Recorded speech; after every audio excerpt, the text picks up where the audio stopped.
સ્વાસ્થ્ય અને ભોજન છેલ્લા 1.5 વર્ષથી આપણું જમવાનું સતત માનવતા ચેરિટેબલ ટ્રસ્ટ દ્વારા ચલાવવામાં આવે છે અને આપ સૌના સાથ સરકારથી આપ સૌના પ્રેમથી જમવાનું ચાલે છે. દરરોજ નિરાધાર ફૂટપાથ પર રહેતા લોકોની વ્યવસ્થા કરીએ છીએ અને દરરોજ અલગ અલગ જમવાનું હોય છે, અલગ અલગ રોજ દાતા હોય છે આપણી પાસે. તો આપ સૌના પ્રેમ, આપ સૌના આશીર્વાદથી જ જમવાનું ચાલે છે.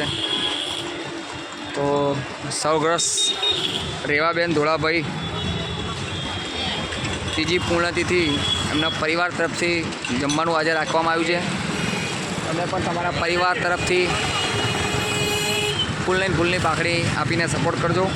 આજના જમવાના દાતા સૌગ્રસ્ત રેવાબેન ધોળાભાઈ પૂર્ણતિથિ તરફથી એમના પરિવાર તરફથી જમવાનું આજે રાખવામાં આવ્યું છે. તો તમે પણ તમારા પરિવારજનોની પૂર્ણતિથિ, તમારી હેપી બર્થડે સપોર્ટ કરી અને અમને ફૂલની પાકડી આપજો, જેથી અમે દરરોજ નિરાધાર લોકોને ફૂટપાથ પર રહેતા લોકોની જમવાની વ્યવસ્થા કરીએ છીએ. 2 વર્ષથી કન્ટિન્યુ જમવાનું ચાલે છે અને આપ સૌના આશીર્વાદથી, આપ સૌના પ્રેમથી જમવાનું ચાલે છે. તો સપોર્ટ કરતા રહેજો અમને અને આવો ને આવો પ્રેમને આપતા રહેજો. વિડીયોનો શેર કરજો, લોકો સુધી પહોંચાડજો. થાય એટલી અમને મદદ કરજો, જેથી અમે રોજ લોકોને જમાડીએ છીએ. તો આપના પ્રેમ અને આપના આશીર્વાદથી જ જમવાનું ચાલે છે. તો